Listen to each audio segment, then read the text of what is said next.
Hello everyone, welcome back to my YouTube channel Management Times. आज हम next topic करने जा रहे हैं इवैक्यूएशन, या फिर हम बोल सकते हैं इमरजेंसी इवैक्यूएशन। ये बहुत सिंपल और इजी टॉपिक है, तो आज की वीडियो बहुत शॉर्ट और सिंपल रहेगी। तो हम देखते हैं what is evacuation. Evacuation to move people from dangerous place to somewhere safe, protecting the lives of everyone within facility is the first priority in the event of an emergency. One common means of protection is evacuation.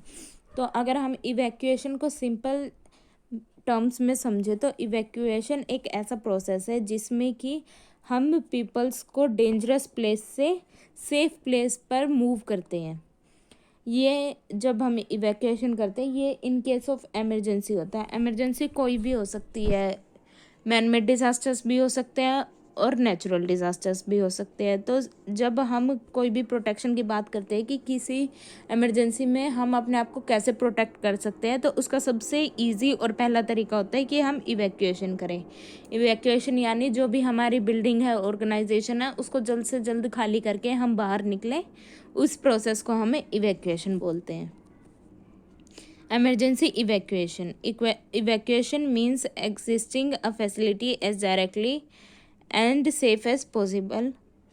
It is appropriate when conditions or structure pose a threat to the health and safety of building occupants and leaving the facility is safer than remaining inside of it. तो जैसे हम यहाँ पर example ले सकते हैं earthquake का। जैसे हम सब बचपन से ही सुनते हैं कि कभी भी अर्थक्वेक आए, आपको फील हो कि अर्थक्वेक आ रहा है, तो आप जल्दी से जल्दी अपने घरों से बाहर आ जाएं। अगर आप स्कूल में हैं तो स्कूल को खाली करें, खुले ग्राउंड में आ जाए जहाँ पर कोई भी पेड़ वगैरह या टावर वगैरह ना हो। तो ऐसे ही अगर किसी भी इमरजेंसी के टाइम पर आप किसी बिल्डिंग में हैं तो आप उसको जल्द से जल्द खाली करें और सेफ़र प्लेस पर बाहर आ जाए। सेफ़र प्लेस हो सकता है एक खाली ग्राउंड हो सकता है जहाँ पर कि जैसे अगर हम अर्थक्वेक के टाइम पर बाहर चले गए खाली ग्राउंड में तो हम बच सकते हैं।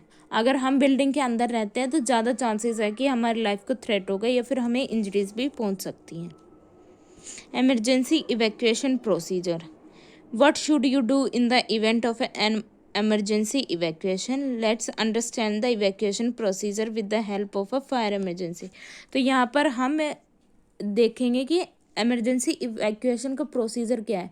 अगर जब हम एमरजेंसी इवैक्यूएशन करते हैं तो उसमें हमें क्या चीज़ें करनी चाहिए, तो हम इसको एक फायर एमरजेंसी के एग्जांपल से समझते हैं।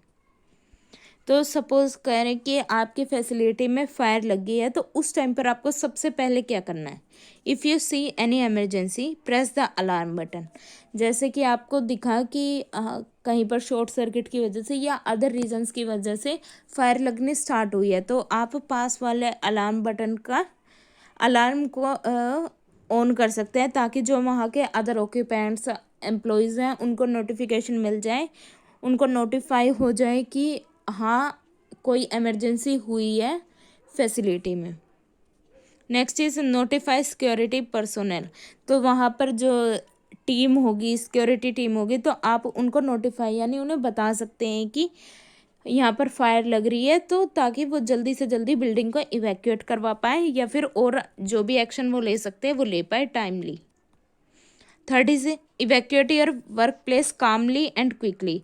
जब आपको ये नोटिफाई हो जाए कि हाँ कोई इमरजेंसी आई है, जैसे हम फायर का एग्जांपल ले रहे हैं कि हाँ फायर अलार्म बजा है, तो हमें समझ जाना चाहिए कि हमें जल्दी से जल्दी बिल्डिंग को खाली करना है, अपने वर्क प्लेस को छोड़ के जाना है। लेकिन ऐसा नहीं कि आप जल्दी जल्दी में भाग दौड़ करें, उससे बहुत आपको ही नुकसान हो सकता है या फिर जो आपके सामने जो लोग हैं उनको भी चोट लग सकती है।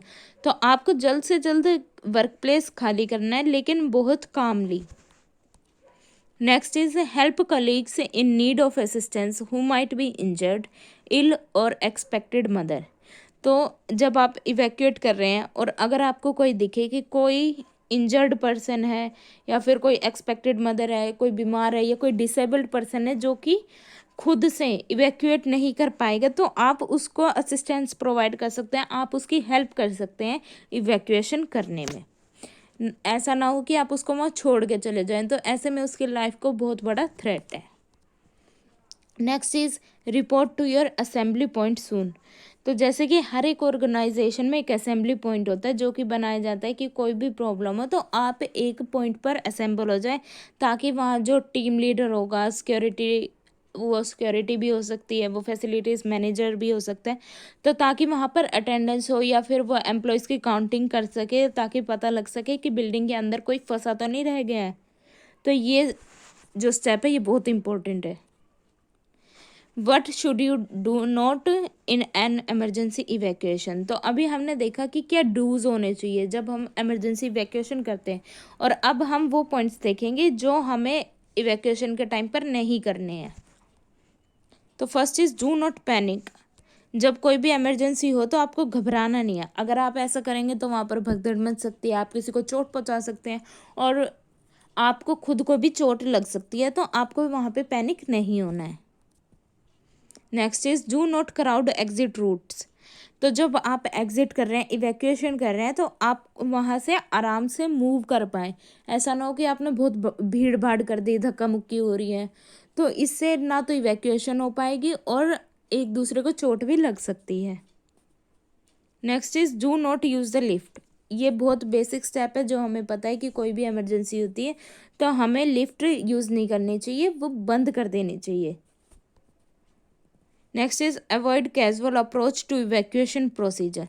तो जब कोई भी इमरजेंसी होती है, जब आप एक इवैक्यूएशन प्रोसीजर में आप प्रोसेस फॉलो कर रहे हैं, तो आपको ये नहीं कि आप आराम से अपने दोस्तों के साथ बातें करते हुए चल रहे हैं, आपको जल्दी से जल्दी बाहर रिपोर्ट करना है, तो आपको वो कैजुअल अप्रोच अवॉइड करनी होती है।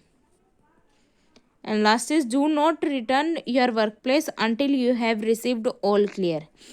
तो आप जब बाहर आ गए हैं तो आप बिल्डिंग के अंदर जब तक एंटर ना करें या फिर अपने वर्क प्लेस पर जब तक ना जाएं, जब तक आपको श्योरिटी ना मिले कि आपका वर्क प्लेस सही है, जो इमरजेंसी थी अब वो टल चुकी है या फिर जो सब कुछ है वो ठीक हो चुका है। तो क्योंकि अगर आप बिना इस मैसेज के अंदर चल जाए और उस टाइम पर वो इमरजेंसी ख़त्म ना हुई हो तो आपको इसमें बहुत नुकसान हो सकता है। तो आपको बिना किसी परमिशन के अंदर वापस नहीं जाना है। So thank you everyone. आज का ये टॉपिक बहुत सिंपल था और उम्मीद है कि आपको ये समझ आया होगा। तो अगर आपको वीडियो अच्छी लगे तो लाइक एंड शेयर करें। Thank you.